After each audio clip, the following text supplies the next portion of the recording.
Yep. Okay, 1 second.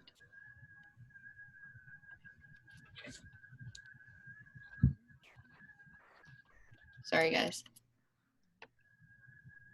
How do we hit present? I think you can press present on the right side. Oh, there it is, all the way to the right. Okay, sorry. Okay, 1 second. Okay, guys, so my name is Zainab, and I did my research on anti-cancer drugs crossing the blood-brain barrier. So to start off, there we go. So recently, with the advancements in medicine, specifically genomic sequencing, scientists have been able to identify targetable genetic alterations, and because of this, they're able to improve treatments and ultimately survival for the patient at the metastatic stage. Unfortunately, most medications don't pass the blood-brain barrier. So here's some general information. I'm really sorry. Let me just plug in my computer before it does.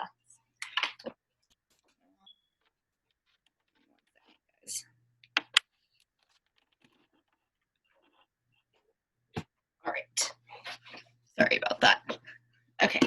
So specifically, this article focused on lung cancer, breast cancer, and melanoma because although almost any type of cancer can metastasize to the brain, these are like the leading ones that do.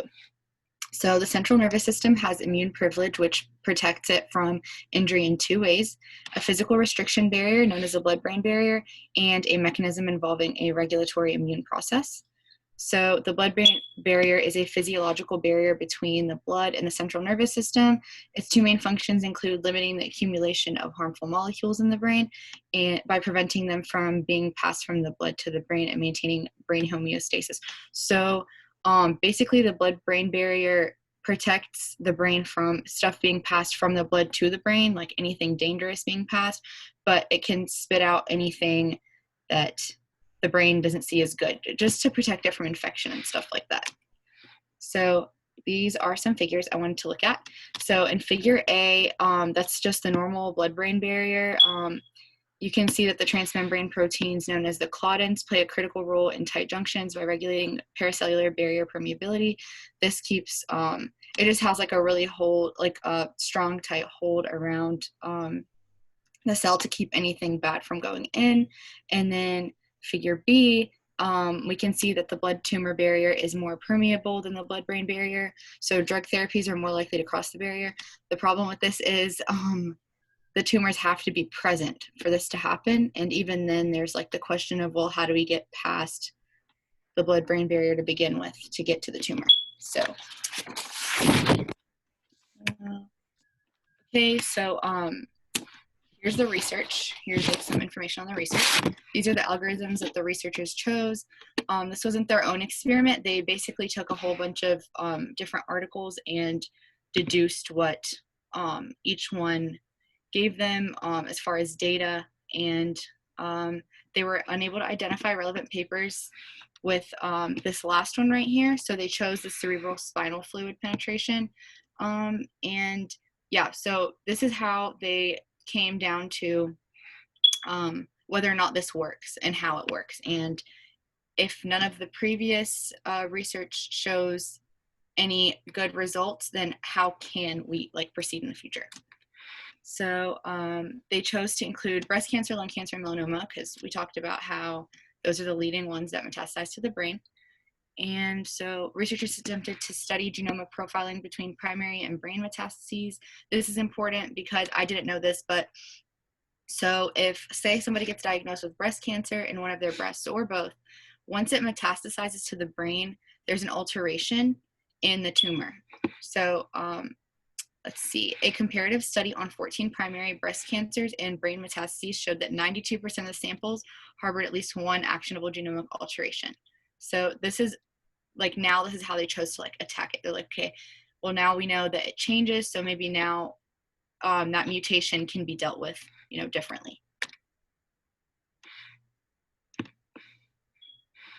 Okay, results. All right, so sorry, I think I skipped one. Yeah, here we go.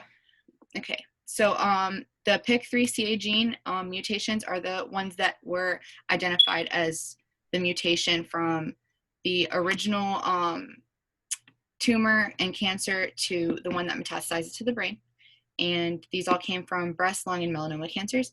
So these findings suggest that PIK3CA may be implicated in the metastatic process in the brain and should be a preferential target for the development of new target drug therapies. So I'm going to give you some information on that. So the PIK3CA gene provides instructions for making the P110 alpha protein, which is a subunit of the enzyme called, I always have a really hard time saying this, phosphatidylenoacetal, okay, 3 kinase. The mutations associated with KT syndrome change, which is a single protein building block in the P110 alpha protein. Yep, so let's move on. So the results, So the results, although the BTB, the brain tumor barrier, is more permeable than the brain-blood barrier, there's almost no pharmacological relevant penetration by most anti-cancer drugs, unfortunately. So that's what they came down to from all the studies, is that there really haven't been many that have shown any results to actually penetrating the blood-brain barrier and getting rid of those tumors. So the drugs, the anti-cancer drugs, the chemo has not been reaching the brain. So overall drug crossing the blood-brain barrier remains a challenge. So in a second, we'll talk about how they can go about dealing with that. So let's see, I think that's in the next slide.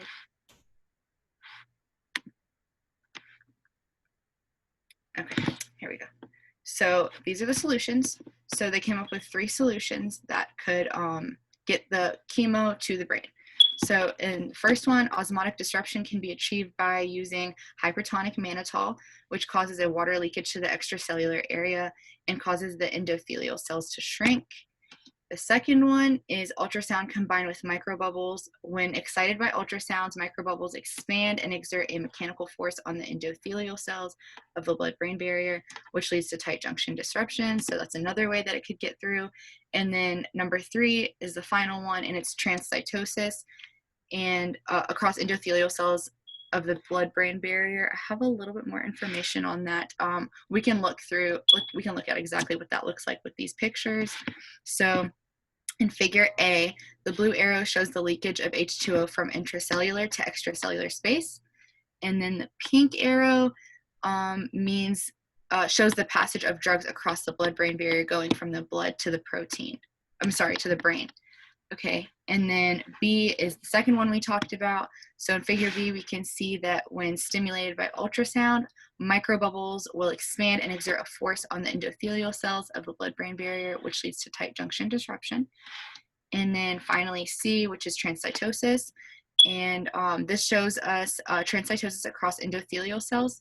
Transcytosis is a type of transcellular transport in which macromolecules are transported across the interior of a cell.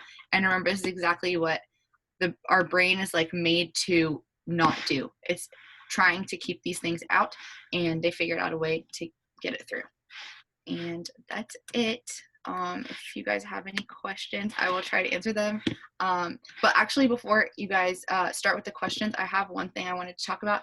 This was a very recent article and study, but also I've been shadowing an oncologist, and there's a new study. I haven't had a chance to read it yet because I was there yesterday, but there's a new study with 3 drugs. One of them is brand new, literally just got approved. And so 2 of them are oral, and one of them is IV infusion. And those have shown some results in going to the brain and shrinking, if not getting rid of the tumor. So that's something really, really exciting. So do you guys have any questions?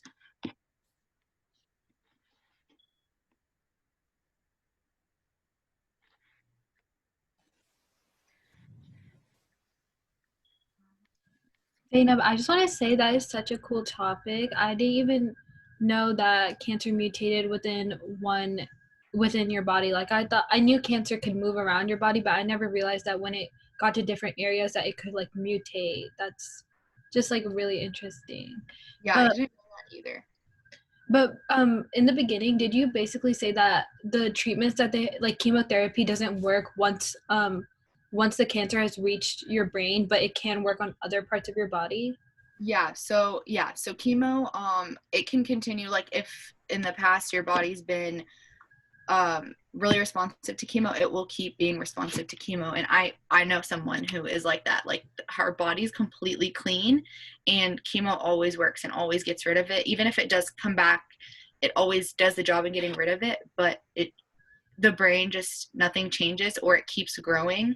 And it's like, that's really, really stressful, because it's like, well, I'm like being tortured so my brain and my body can stay clean, and then at the same time, like, it's getting way worse in my brain. And you know, all cancer is scary, but brain cancer is very scary. That can change your personality and all that kind of stuff. And so it's just really scary. But yeah, the chemo continues to work throughout the body.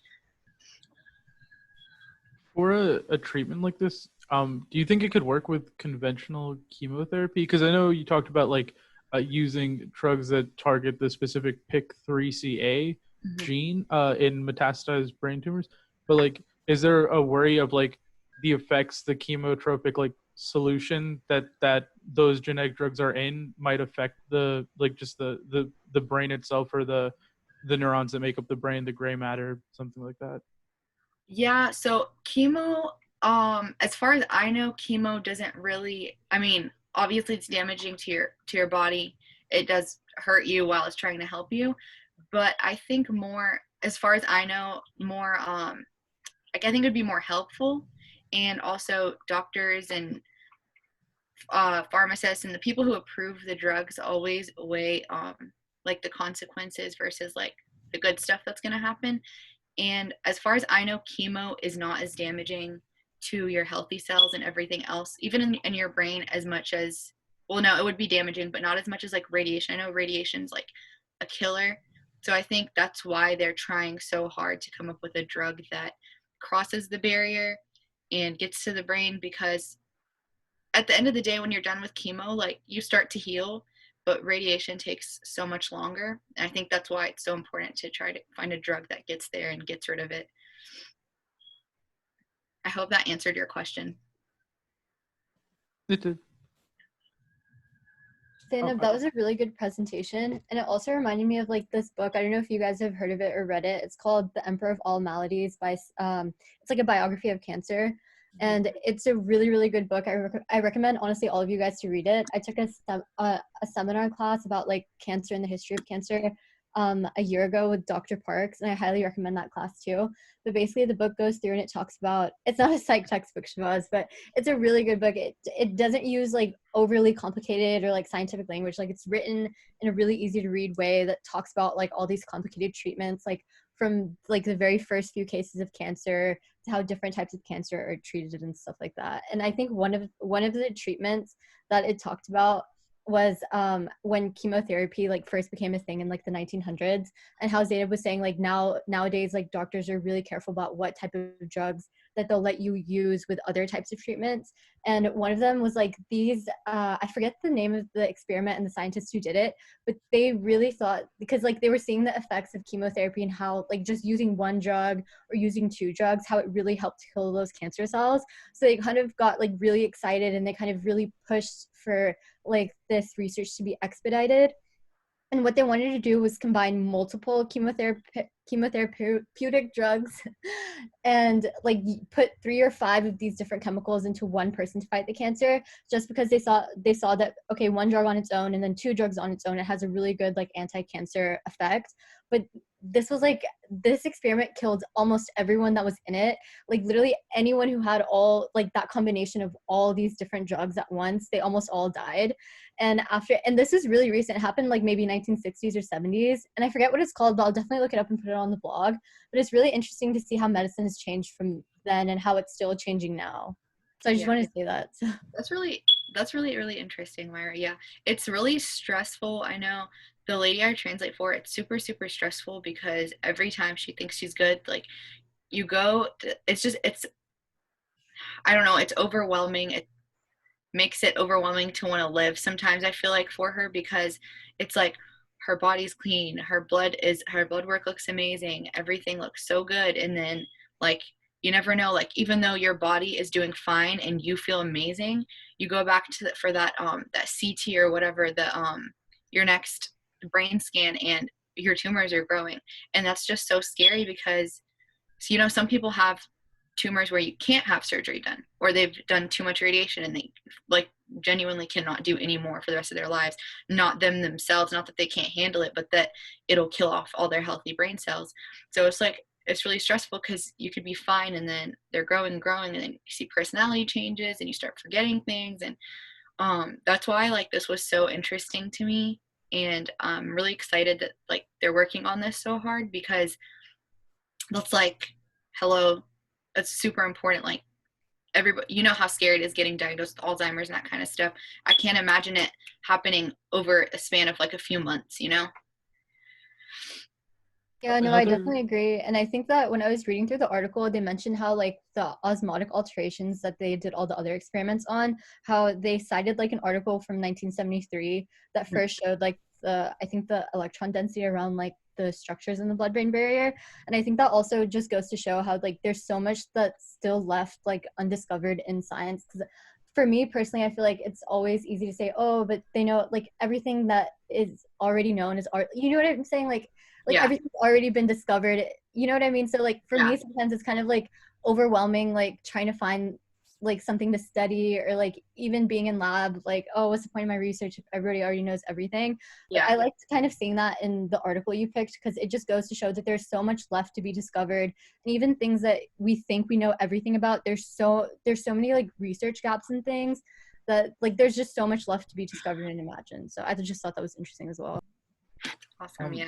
Another question I had about this, sorry to cut you off. No, you're good.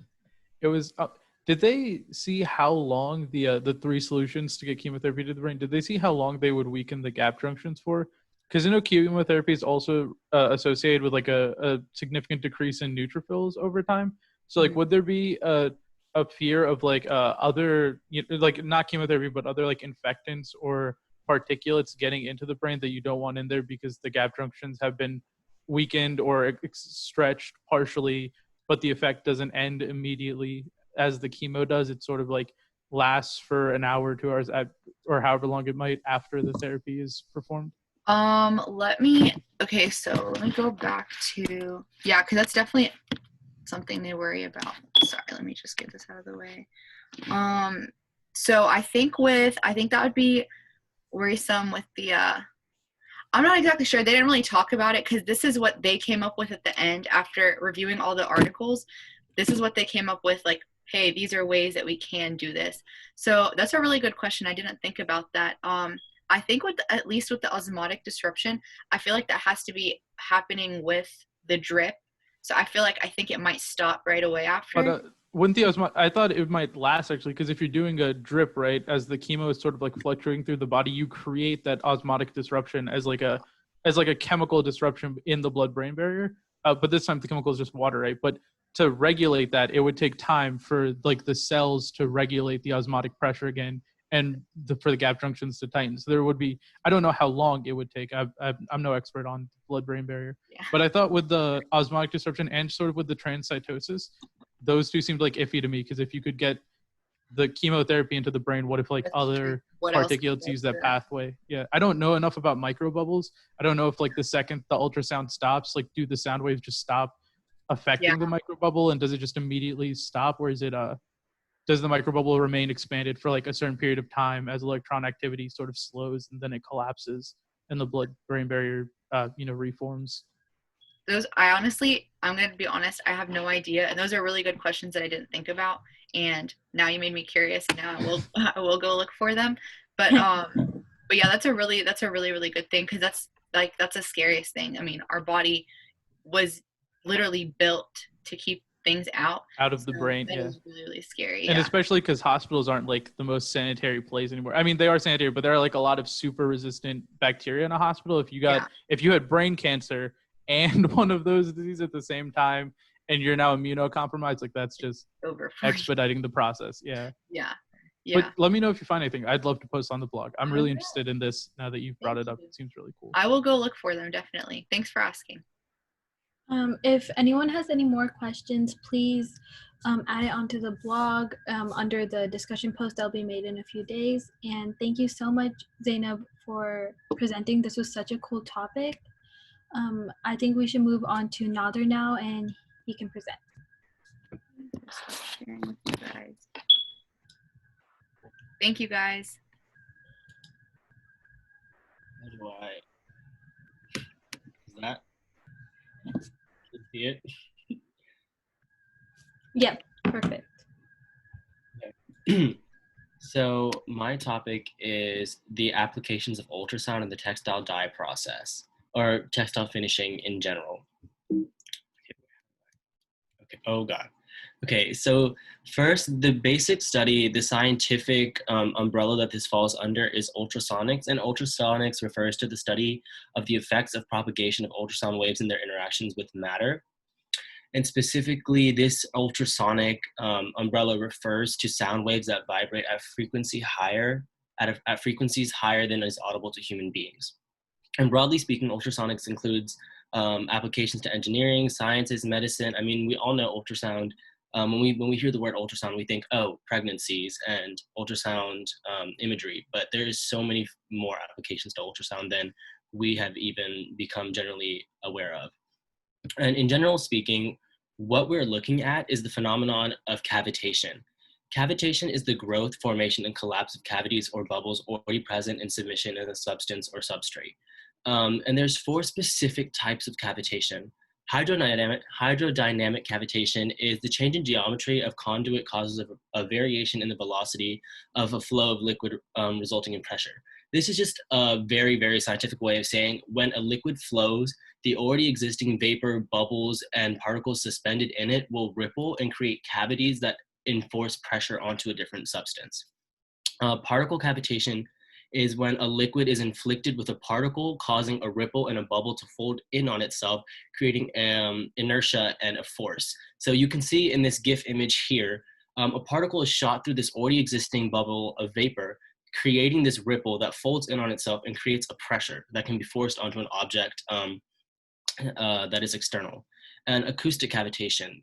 This is basically, if you've ever seen those videos of somebody putting a plate of liquid over a speaker or over a source of volume, that the liquid on top ripples and creates these cavities and goes up and down, and that is essentially what acoustic cavitation is. It's just the consequence of pressure variation in a liquid due to a passage of an acoustic wave. And then lastly, there's optic cavitation, which is inflicting pressure and ruptures due to light, a high intensity light, which most often is a laser. And it is important to mention that within this instant, only hydrodynamic cavitation and acoustic cavitation can be applied in large-scale industrial applications due to particulates being unreliable and unpredictable. And optic cavitation is very, it's not very useful in this context, specifically for textiles, because lasers, mixing lasers with fibers isn't very effective, specifically because lasers will either cut or melt a synthetic fiber. And in order for, in the dyeing process, it's not very effective. So to first understand the use of ultrasound in the finishing and dyeing of textiles, we need to understand the textile chain. In fashion, we have an acronym called FTAR, which stands for Fiber, Textile, Apparel, Retail. It describes the process of how a fiber starts and ends in the consumer's hand as a garment or a finished product. So within the fiber realm, how this can be used is yarn finishing. Yarn finishing refers to a process of finishing the product to improve the look, performance, and hand feel of the product, basically making sure yarn or a thread is useful and comfortable. Wet processing of a textile in the next sector is the processing of finishing a textile in a solvent reacting in some sort of chemical reaction, which includes bleaching, dyeing, printing. This is basically just any textile or fabric that is used in a solvent or a solute that changes the physical or chemical properties of the textile itself. And then in apparel, this can be used for seam-free apparel sewing, which is actually very interesting, and I'm really excited to talk about that. So the findings and applications. Essentially, within the yarn phase of the textile chain, paste homogenization. This refers to a yarn, when it is made, it is finished with a starch paste that is mixed with sizing agents to make sure the yarn stays within its twisted size.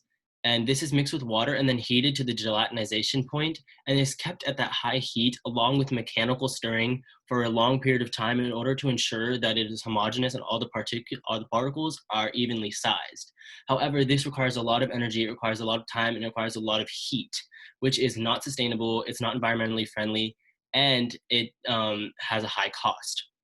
However, using ultrasound, the uses of ultrasound along with mechanical stirring can lower the temperature needed to homogenize. So essentially, when you mix ultrasound along with this mechanical stirring, it creates ripples and it creates movement within the actual substance that makes it more homogeneous because all the particles are moving at an even rate, creating a faster, quicker, and more homogeneous mixture. So this makes for more effective homogenization, lessen the time to require homogenization, and can reduce the energy needed in input, thus being more environmentally friendly. Because if the stirrers are working with an ultrasound wave, it creates a very smooth and homogeneous mixture of paste required to finish the yarn. Secondly, this can be used in preparatory wet processing. So wet processing, as described here, is the rationale behind preparatory wet processing is to get rid of added and natural impurities from the fiber surface and interior to improve the absorbability of textile material for getting better penetration and diffusion of dyes and chemicals into fiber during dyeing and finishing processes. This essentially means before a fabric is dyed, in this specific process, it has to be wet to get rid of any impurities. And when a fabric or a textile is wet, it actually creates a more porous surface, thus preparing it to be dyed at a more effective rate. Because when a fabric is more porous, it is more likely to absorb its finishing and dyeing products. However, scientists have found that when an ultrasound application is used, when when a solid meets a liquid, this actually creates a jet microstream force that creates, essentially it forces the solvent through the solid interface quicker, creating this microsteam that sends any secondary product through the porous outer layer and substrate quicker. So essentially, this is forcing any materials that you then inflict on that solid surface quicker through the surface, creating a more porous outer layer, because ultrasound actually has properties in which it increases the space in between molecules, and this is completely dependent on the solvents, molecules, and van der Waals space in between them, and the surface tension of the solvent. And essentially, ultrasound will have different effects on different solvents, but generally speaking, ultrasound will spread the distance between molecules, thus letting them accept a dye faster at a quicker rate. And normally when dyes are used on textiles, they are heated up in order for them to really absorb into the fabric. And for ultrasound applications, you don't need to, because heat actually makes things more porous, as seen with human skin too. Steam can actually open up human pores, and it's the same with any fabric. So that ultrasound will reduce the need for any heat in the process. And lastly, seam-free apparel finishings. An industrial overlock is using a machine that simultaneously cuts and hems a garment in order to quickly produce garments. So essentially, this machine will finish a seam and snip the edges at the same time. However, in industries like swimsuits, making holes in a fabric is a no. Essentially, you don't need holes in a swimsuit. So scientists have found that ultrasound can actually help do seam-free garment finishings. So essentially, this wheel and a vibrating horn on a machine, the vibrating horn sends an ultrasound wave, which then heats the garment going through it. And the ultrasound wave vibrates at such a high temperature that the heat can actually melt the microplastics within the garment. So most swimsuits today are actually polyester or any synthetic fabric, and it is lined to make sure that it is optimal for swimming. So these microplastics will actually be melted by the heat of an ultrasound wave and melded at the edges, so that it creates a almost seam that is environmentally friendly, requires less energy, and can use ultrasound at an industrial rate. So yeah, that's essentially what I found. I guess questions then? I don't know.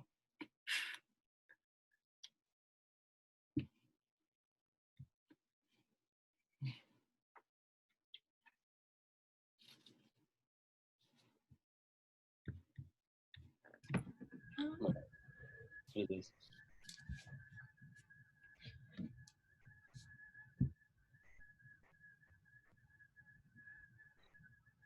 Wait, Nader, that was really good. I really like how at the beginning that you said ultrasound's functions are so much more than like what we commonly think of it in science. Like B, what being you doing? I don't know. I'm losing. Oh, there it is. I was like, oh my god, where is it? Okay, sorry, go on. No, but like being more than just like something used in science, like to for pregnancy or to see like uterus functions and stuff like that. So I think it's really good to pursue stuff like this to like kind of like counteract like I guess the harms of fast fashion, because I know that this saves energy and it improved enzyme yields, which you can also use in like other applications in textiles. So I thought this was really interesting. And also for anyone who's taken like upper level science classes, it's kind of interesting to see how like ultrasound, like frequency, this and that, like how all those annoying ass equations we learned like in class about sound and the Doppler effect and stuff like that, how that's like used in the real world. So. I think it's also very important to mention that this has way more uses than I actually included in here. I just included the uses that I'm aware of, but actually this is used, I think most med majors would be accompanied with PLA yarns, which is a bioresorbable yarn used for bioresorbable sutures that is actually safe for internal, like for heart surgeries and stuff like that. And the PLA yarns, they actually use this same ultrasound technology to homogenize the PLA yarns that are used for bioresorbable sutures for surgeons to use internally to sew. So I thought that was like, oh, okay, like medical textiles also. Yeah, I agree with Maya that it's just such a cool technology because I think it could also create jobs for a lot of people because a lot of the textile industry, the factories are moved like overseas into third world countries because, you know, they don't want to pay people a good amount to make clothes. That's why like Shein, everything's like $2. But so I feel like this could also provide a lot of jobs and stuff for people in third world countries, like more than just like sewing in like factories for like hours and hours. Maybe it could like, you know, because obviously when you have a machine, you have a lot more. Does that make sense? Like there's obviously a lot more jobs that go into it as well, and like more STEM major type of jobs.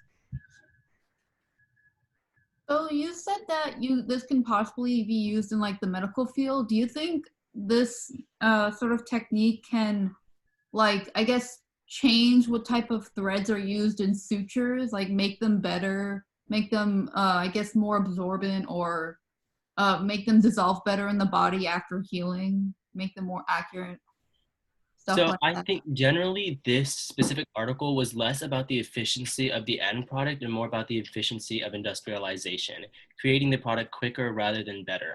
That's what this article was about. So I'm not sure about the end product, whether it's better or less better or what, but I know that this specific article focuses on creating an industrial business model that is more environmentally friendly, quicker, and uses multiple facets of engineering. Cool, thanks.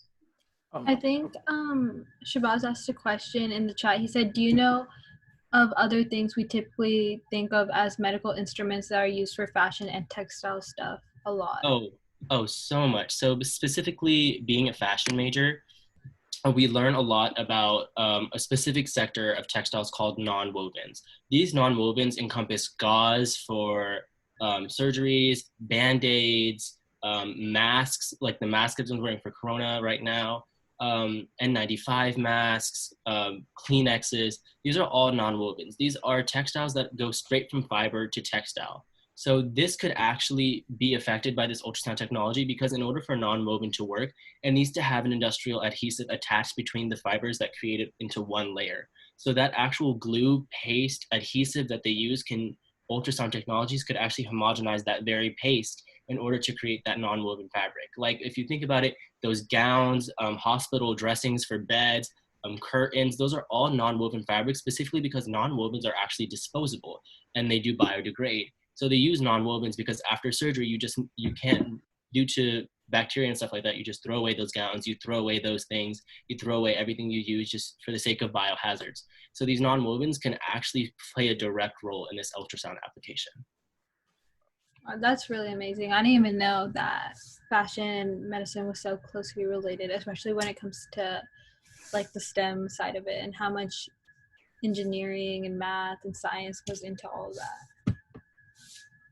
Do you know if this like ultrasonic like mass production sort of economic process could be used in like graphene synthesis for like graphene synthesis of, I don't know if graphene fibers are a thing necessarily, but I know there's like this sort of a push to get graphene into more everyday implements and open it up past just computers, or at least I believe there is. And do you know if this could work there? I'm not sure. When it comes to graphing for fabrics, I'm not sure. There wasn't anything about it in the article, but when it comes to graphing for textiles, we specifically use a specific type of line graph called a Raman spectroscopy, which they use it for a lot of different purposes, but it's shooting electrons through a specific interface and seeing how they bounce through in order to identify fabrics and their uses and their strengths. So essentially, I mean, those aren't really readable for the general public and aren't really understandable, but I guess technically you could make these accessible, and there's specific, you can just forensic scientists use it a lot, especially when there's an unknown fabric on a crime scene. They will cut a sample of the fabric and send electrons to it using a Raman spectroscoper, and they will compare it to already existing samples and graphs in order to find what fabric is what fabric, because it'll have the same electron density and particulate, whatever. Thank you. Mm-hmm. All right, so if we have any more questions for Nader, definitely be sure to look out for the blog again, and we'll be posting his blog post very shortly after the meeting. So let's move on to Christian now. Yep. Thank you. Is it okay if I share my screen? Yep, that's perfect. Cool. What if I said no? No. I could like put on my phone like this. Warm up that I think is the background.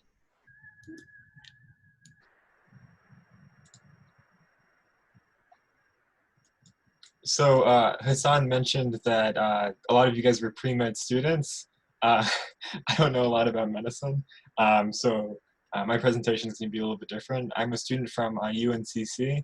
I have an interest in virtual reality. I have my own headset I got last summer, and I've also been involved since the summer of 2019 in a research project exploring virtual reality as a tool for future educators to help immerse them in the classroom and understand how to be better teachers, putting them in the position of students. So for a long time, I've been interested in virtual reality and pursuing virtual reality research. The paper that I'm covering today is a 2018 Stanford paper that analyzes the ability of virtual reality to help instill empathy in individuals. So virtual reality is a lot more immersive than maybe playing a game or watching a video on your desktop or hearing about something over the radio. In virtual reality, you can actually move around and interact with the objects around you. When you look around, that's reflected in the actual virtual world. So it's not that you're looking at a screen. You really feel like you're more immersed. So this immersion holds potential in making somebody feel a certain experience or empathizing with a certain population. And this is something that many notable companies in the area are pursuing. HGC and Oculus both have their own programs, which they put millions of dollars into. The VR for Good programs, and exploring VR as a tool for empathy.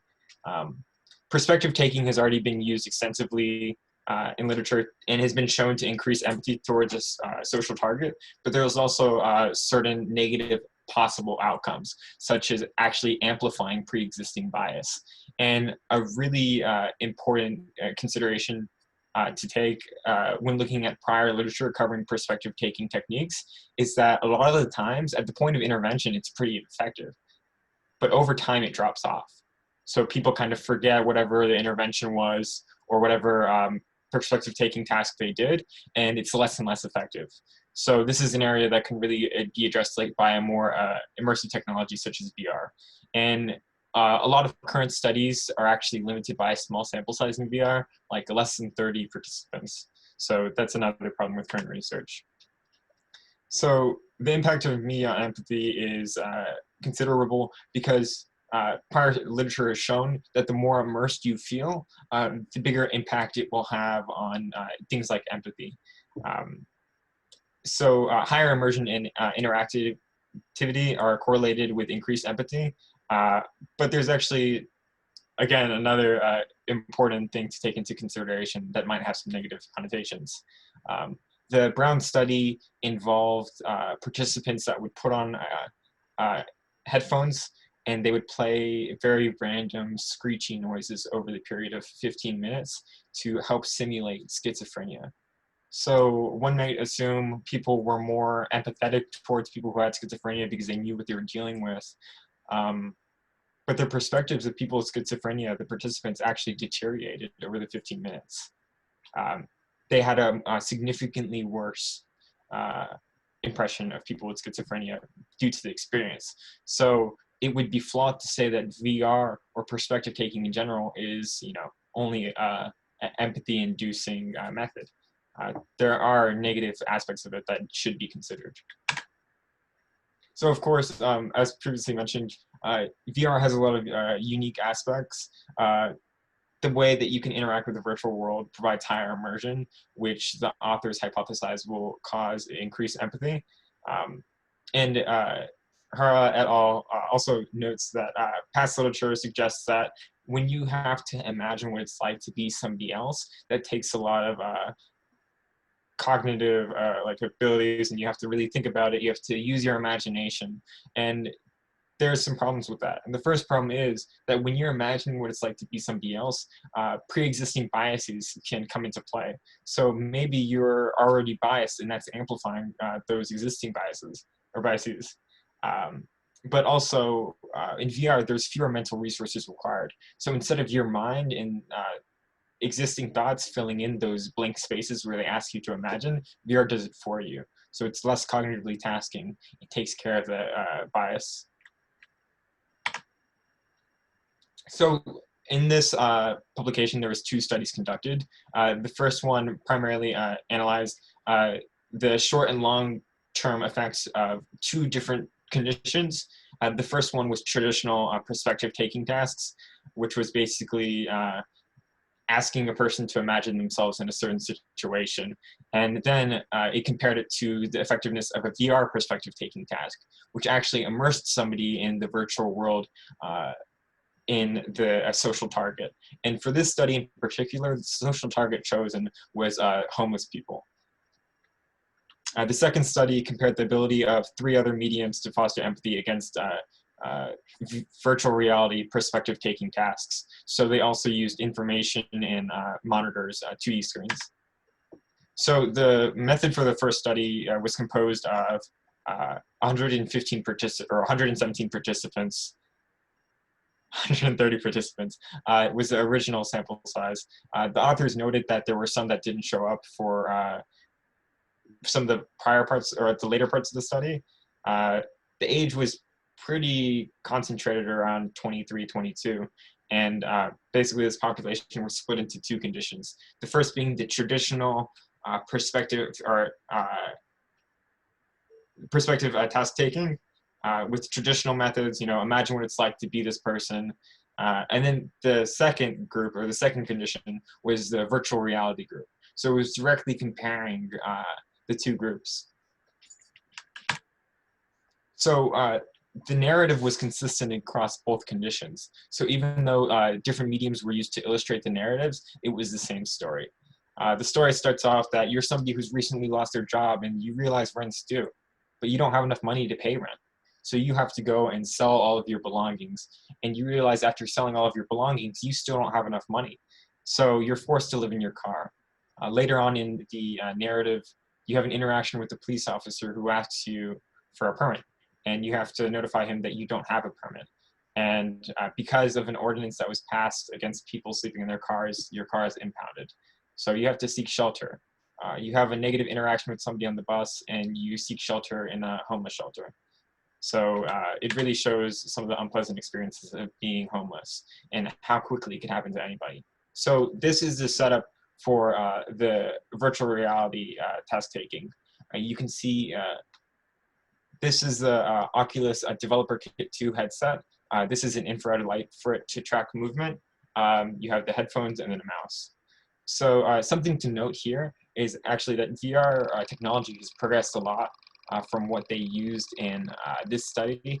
After the release of the Developer Kit 2, the CV1 and Rift S came out, which feature a lot more features like you don't need an exterior infrared camera because the tracking is all done from the actual headset. And there's actually what are called touch controllers that allow you to interact more with the world, so you're not using a mouse and keyboard. This is important to note specifically for this study because it increases the level of immersion that an individual experiences. So this is some of the images of what it looks like in the actual virtual reality program. You can see that the person is living in their car. They have all their trash in the passenger seat with the backpack, and they're going to look for shelter. So a review of the population outcome variables. Both of the population variables were Likert scales regarding the participants' belief about empathy and their interpersonal reactivity index, which was just basically asking them questions like about their personality and how they interact with others. There were a series of outcome variables as well that were measured, but I think one that was important to note was the dehumanization variable. The researchers used the ascent of man to track this, and basically how it worked is they asked users to point on this scale to where they believed homeless people to be, from a monkey to an actual human. So this dehumanization with scale was measured to see if there was a difference before and after and between the two methods. The behavioral measures were agreement with Prop A. Prop A was a proposition in San Francisco that seeks to use taxpayer money to address the homelessness issue. Signing the petition for Prop A, which is significant. It's important to note the difference between agreement with Prop A and signing the petition for Prop A, because the researchers found that even though a lot of people expressed support for Proposition A, you know, I'm all for helping the homeless, you know, that was an experience I'll never forget. I'm in support of Prop A. A lot of people didn't actually sign it after. And that's a really big difference between the mediums that I'll cover in a few minutes. So they also had a donation question and letter writing as well. So the outcome variables, as you can see, and as the researchers mentioned later on, you won't notice a very significant difference immediately in a lot of the different outcome variables, especially in the support of Proposition A. So this study was conducted over the course of 8 weeks after time of intervention to see if there would be any change in the actual sentiments of the participants. Because as mentioned earlier, a big problem with prospective task taking currently is that it's not effective in the long term. People forget about it and they don't really care anymore. So you can see between the NPT condition and the VRPT condition, the support of Prop A is actually really similar, right? It's like 0.02 off. It's definitely within the margin of error. So for many of the outcome variables, that was actually the case.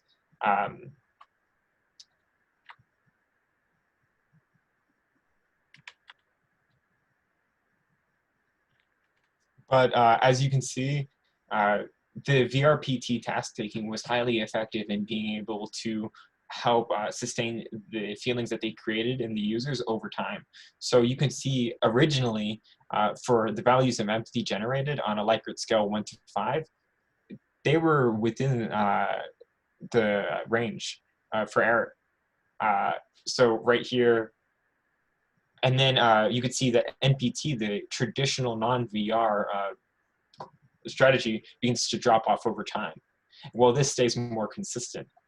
So this is also true for other things such as personal distress. And personal distress is actually a very interesting outcome variable because it was associated with actual action towards things like Proposition A and letter writing.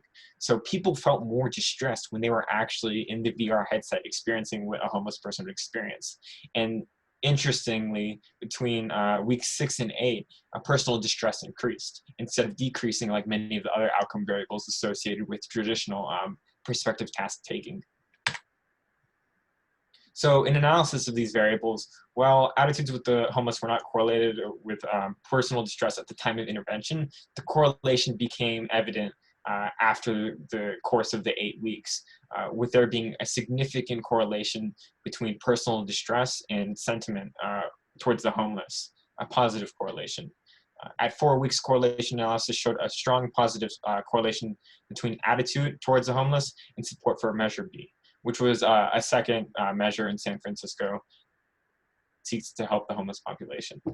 Results suggested that over time, the correlation between attitudes towards the homeless and support for Measure B only increased, which is really notable because, again, in the traditional methods, this stuff went away over time, and that was a big issue. After 2 weeks of intervention, the results would begin to diminish. However, despite similar reported attitudes towards the homeless, the virtual reality conditioned individuals consistently signed Proposition A at a higher rate. If you guys remember, people had the same sentiments in either conditions towards Proposition A, but the people who were actually in virtual reality consistently signed it at a higher rate. Because of their personal distress, they were willing to go out and take action. So part of the outcomes at the time of intervention was also writing letters to local politicians about homelessness. And you can see in the results that the VRPT results, analysis of the words and sentiment in the text of the letter showed that on average, the letters included more negative emotions and significantly more anxiety. So after the personal distress that people experienced in the eyes of a homeless person, they experienced more anxiety and negative emotion and were willing to put that out in these letters. So Hura et al.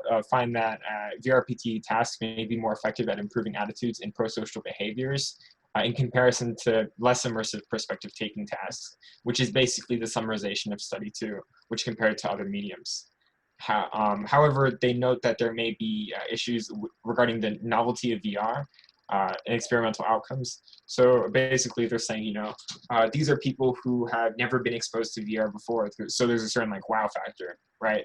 But for people who are familiar with VR, how much does this actually impact somebody? Is this just the novelty of VR that's leading to these results, or actual empathy for this population? With empathy decreasing over time and traditional NPT tasks being a major problem, the ability of VR to improve in this area is very significant. So I have a lot of personal questions after reading this research as somebody who is interested in VR and has participated on prior VR research projects. And I think I mentioned it in the Brown study before with the schizophrenia simulations, but they call VR an empathy machine. And I think that assessment of VR as only as an empathy machine is flawed. They obviously show that it can lead to personal distress and negative emotions, which in this context is a positive thing because it led to action. However, I am interested in seeing if there are negative uses of VR, such as promoting apathy towards a social target. Prior studies in the traditional methods, such as Brown's, had problems where pre-existing biases were significantly worsened. If VR can produce empathy more effectively, can it also produce apathy more effectively? What's the potential of something like propaganda in VR? How highly effective would that be? And another question is, what impact do realistic FPS games, first-person shooter games, have in VR? So these are games where you're actually using your hands and you're taking a gun out of your back and pointing it and shooting it at somebody. Does this have a psychological effect on users, or is it similar to playing a first-person shooter game on a computer? That's not an area that's been analyzed a lot, and I think it would be interesting to see, especially with the growing market for VR. And another question is, going back to their use of keyboard and mouse on the developer kit too, does deeper virtual reality immersion with better technology lead to increased empathy? So I think there's a lot of to take into consideration. And of course, my questions are more, how could this be a negative thing? But it is important to note that there are a lot of really great positive things in this light with empathy that have been done in VR. One of my favorites is called Berlin Blitz, which follows original 1943 recordings of a British bomber going over Berlin. So the goal was to show the horrors of war and how it heavily impacted people who fought in World War II were. So I really feel that VR, as much as I am concerned about potential negative applications, has great applications, showing people how horrible war can be. There was a VR experience showing the Hiroshima bombing, showing how there was injustice like that and how horrible those types of things were, and being able to empathize on a deeper level with populations that experience these social targets. So I do think there's a lot of positivity in VR, and I hope to see more research like this in the future, especially exploring these researchers' suggested areas. Does anybody have any questions? One question that was in the chat was on the graphs, the time said 1, 2, 3, 4. What was the unit of measurement for that time? Oh, 2-week intervals. And, I guess a question I have more on the medical application of this. Do you think VR could be used to like promote like a pandemic positive attitude? I don't know if you could make a simulation where like you sneeze and then you can visualize how far the particles go and how many people you can affect with just like one cough or sneeze. Do you think that could be effective in like convincing people that quarantine is important, or quarantining or preventative measures are important in medicine rather than just like clamoring for new medicines and therapies? I do believe so, yeah. And actually, there's been a lot of interest in creating medical simulations in VR. And a reason some of those simulations have been so successful is because you're able to replicate a feeling of anxiety much more in VR. So as you guys are all future doctors and medical professionals, being able to interact with a hypothetical patient in a virtual environment may be much more safe than having to do it in real life. So I think there are a lot of potential medical applications, and especially with encouraging people to practice safe quarantine efforts as well. Shabazz asked this in the chat, but he said, unrelated to sciences, are there actual laws against sleeping in your car? Unfortunately, I believe in some municipalities in the United States, not all. I actually read about some Google engineers and scientists who sleep in their car because it's so expensive, but they make like 6 figures. But yeah, I believe in some cities there are local ordinances to prevent it. Yeah, I mean, overall, there's a lot of laws that, like, even like with benches, like putting the things in the middle so people can't sleep on them and that type of stuff. So. Yeah, funny enough, in a lot of United States cities, it's illegal to be homeless. So they basically arrest you and take you somewhere else where it's also illegal to be homeless. So you're not really able to go get a job or, actually sustain a life. Yeah. I think this was a really interesting presentation because, like Hassan said, with the COVID-19 pandemic, I think a lot of people aren't taking it personally or thinking it's real because it hasn't affected them or someone who lives with them or next to them or something. So I think maybe being able to show people like what you go through once you get COVID, or how even if you're like 18 and healthy, you can still get COVID-19 and have really, really severe effects. It might be a way to help people realize that they should be doing more than what's going on right now. Yeah, I completely agree. I think some sort of program or experience like that would be really effective and really needed in this time. Do you think VR could also potentially increase like people's anxiety or depression or mental health illness? Or yeah. I do believe that there are possible negative psychological effects, especially with more immersive experiences. A lot of researchers have been asking the question of whether it's possible or not to cause PTSD in virtual reality if it's immersive enough technology. I do think there are really significant questions, but I also believe that virtual reality allows people, especially in regard to the social aspect of mental health, to interact with others much easier. You're able to do it from your own home, from your own room. And a lot of times VR has been called an isolation technology. Like you're not interacting with anybody, you're not playing with anybody. But in reality, even in my experience, you're able to go up and talk to people and make new friends without some of the same pressures of doing it in real life. So I do believe there are possible negative and positive impacts on a person's psychology. Sort of building off of that, but not in a scientific way, do you think playing Half-Life Alyx in FPS and VR has had negative impacts on your psychology? Actually, you're gonna laugh at me, but I played Pavlov VR. I got way too freaked out. I was like, nah, I'm not doing that, because it felt like you were actually like shooting somebody. But I got Half-Life Alyx the other week, And for those who are unfamiliar with it, Half-Life Alyx is a super immersive VR experience. It was one of the first AAA games in VR, so they put millions of dollars into it. So it actually looks really nice compared to a lot of other VR games, which are like really blocky and ugly and look like Roblox. But actually, in Half-Life Alyx, when there's a narrative that follows you shooting people or attacking people, it hasn't had as much of an effect on me because it doesn't feel like you're just going around like randomly murdering people or something. But yeah, playing Pavlov, like I got like a little bit nauseous and I started getting high. I was like, no, I'm not. Do you think like the monsterization effect of Half-Life as well with like the crab monsters on the head and stuff, do you think that reduces like the human factor of shooting like a humanoid figure with a disfigured face or something? That's actually a really great point.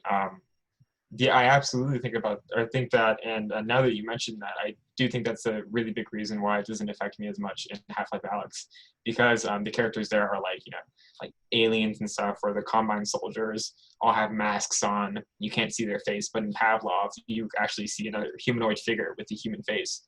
So that is actually probably one of the big reasons, yeah.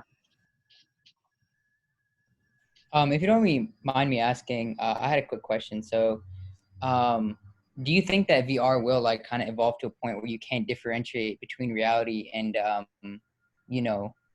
simulation or a game? And it's kind of interesting that you mentioned that they kind of like, remove the faces, and it's something that I kind of read about when I presented research on the Stanford prison experiment, which is like depersonalization. So like you kind of take away those characteristics, so it doesn't feel like you're shooting at a person or an individual. More or less, you're just shooting at an object. So do you think like as time progresses, the games will get to a point where you can't, like, I'm kind of thinking like, has anybody seen Black Mirror? You know, that one episode where the guys are playing like that combat game? Yeah, I was thinking about commenting about it. Oh, is that the new season? Or was it the combat game? Yeah, it's like the one where it's like two guys and then they're playing like Mortal Kombat. It gets kind of weird. It shows like the sexual relation of it. But do you think we'll get to that point in time where like you can't tell what's real? You know what I mean? I do know what you mean, yeah. And like a lot of people think VR is like some super French technology, or it's like, a toy or something. But I really do feel like this is the next level of immersion, right? As humans, we started off with campfire stories where we tell narratives by word.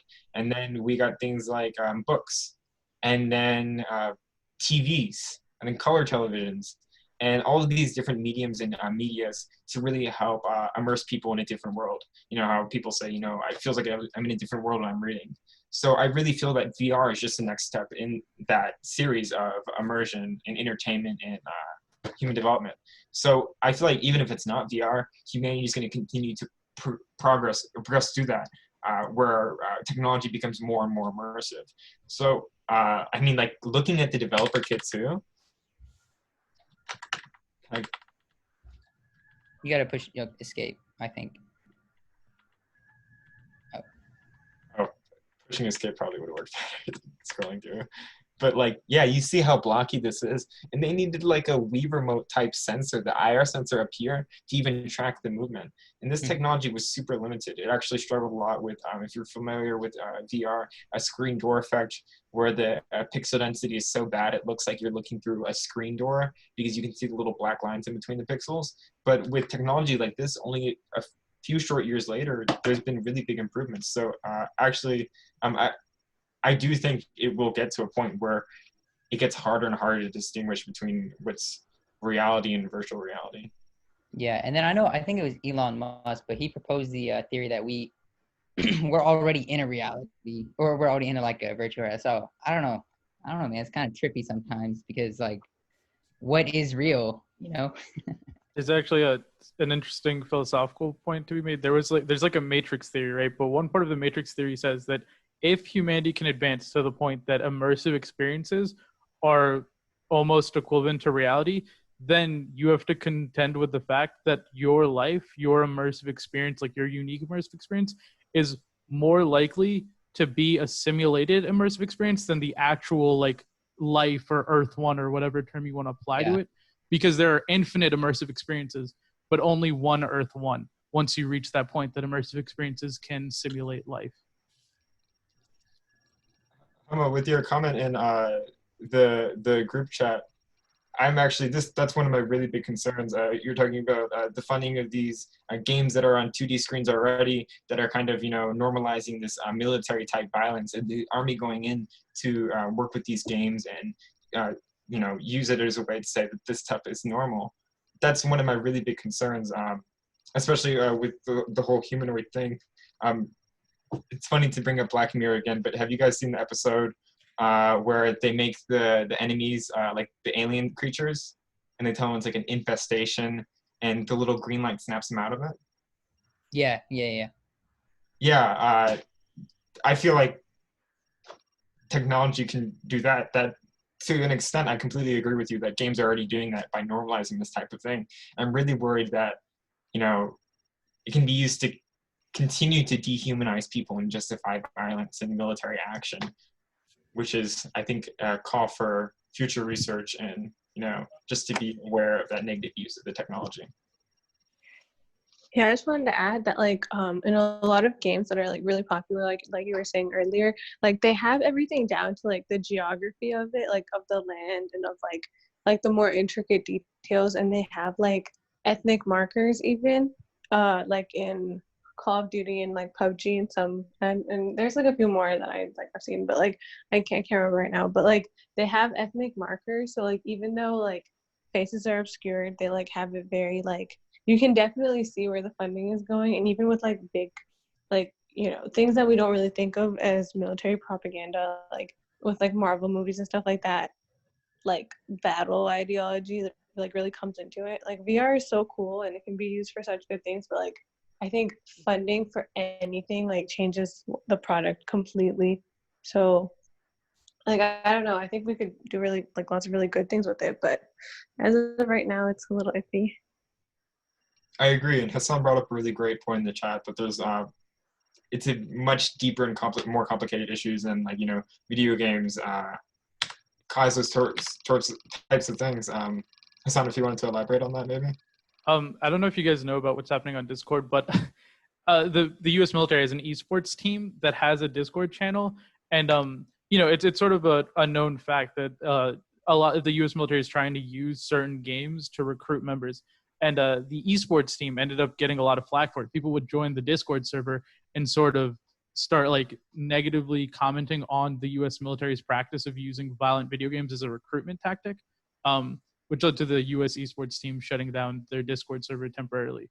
But something I just sort of wanted to comment on is I've read a lot of studies that actually go in the opposite way, that violent video games don't increase violent tendencies usually, mostly because I play a lot of video games myself, and people told me that oh yeah, playing Overwatch, that increases your chances of being a murderer. Playing GTA 5, that's correlated with being more likely to commit horrible atrocities. But there's actually a really interesting TED Talk that I might put on the blog that talks about how violent video games aren't the primary correlators to violence later in life.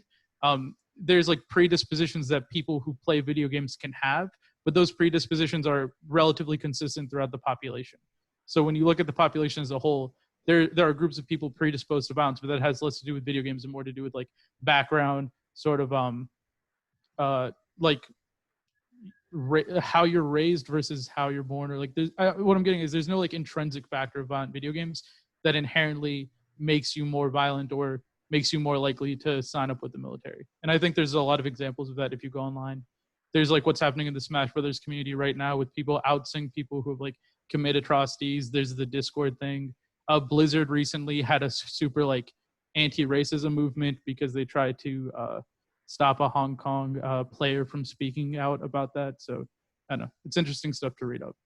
Listen, I definitely agree with you because I play video games a lot too, and I'm also the type of person that cries over everything. So I brought that up in the chat though, just to show that correlation isn't always causation, right? And when you get away from hardcore bench research, kind of what Zainab talked about, all these things that penetrate the blood-brain barrier versus other things that you can't really simulate in a lab setup, is the video game itself causing violence? Okay, is it predisposition being predisposed to violence, is it nature versus nurture and stuff like that? Like you can't really control for those variables, right?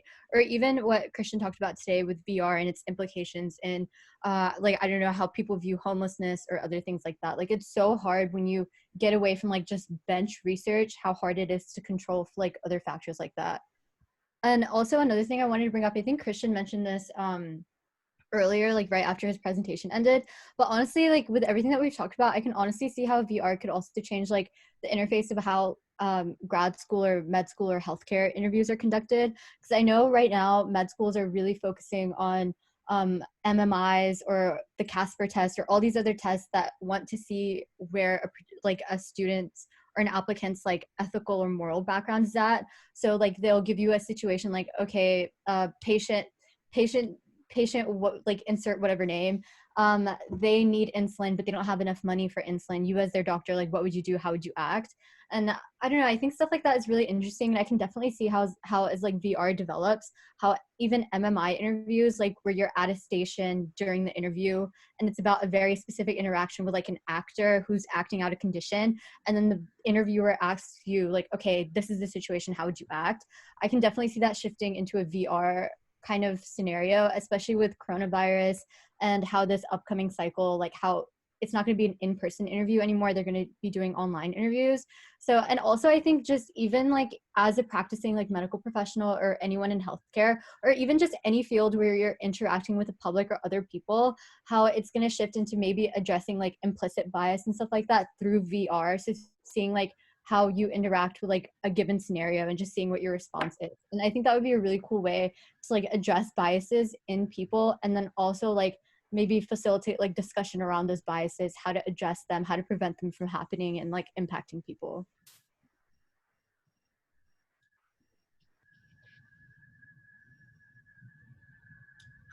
I completely agree. I think there's a lot of positive uses of the technology and negative uses. Like it's like any technology, there's a sort of duality to it where it can be used for good things or bad things, but it's important to have the knowledge of what good or bad things it could be used for, to have that transparency. I think Hassan, you brought up a really great point that this sort of stuff with video games goes deeper than that there's violence in the games. But I wonder that too, how much that can be attributed to the fact that people understand that they're not in that world.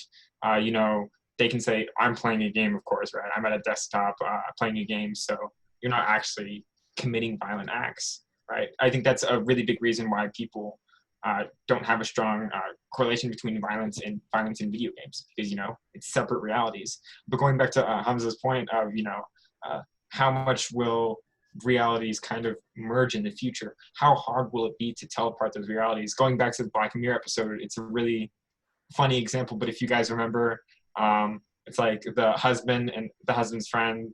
And they end up meeting on the chat room. Yeah. And then they cheat on each other, or the husband cheats on his wife with the husband's friend, because in the simulation, I can't remember who he was. One of them's female and one of them's a male, and they interact in like a club setting, right? Right. So it's like with these types of things, when you honestly can't distinguish between your own reality and a virtual reality, what impact will maybe unethical actions have? Will that be different than our types of media today, where we play video games on and we can honestly say, hey, I'm just playing a video game and I know that. So I think that will be an interesting point of research in the future.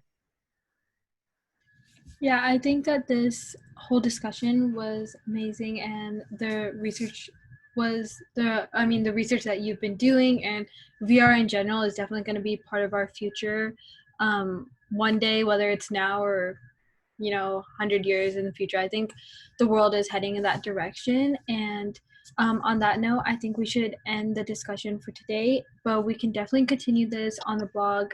And we will hopefully have those up by Friday or sooner. So I hope you guys all check out the blog. And just a couple of reminders before everyone leaves that there's this was week 6, so week 7, week 8, and then week 9 will be our last meeting where we'll just discuss our plans for fall, any officer positions that we will open up, the design context, and just etc. how fall will be played out, and hopefully get your guys' feedback for the summer if anything you want to change. So if you have any ideas for how you think this club should go in the future, please let us know, and keep that in mind. And we hope to see you guys next week. Thank you so much for all the presentations today. Thank you. Thank Thanks you. for having me. Bye, guys. Fun.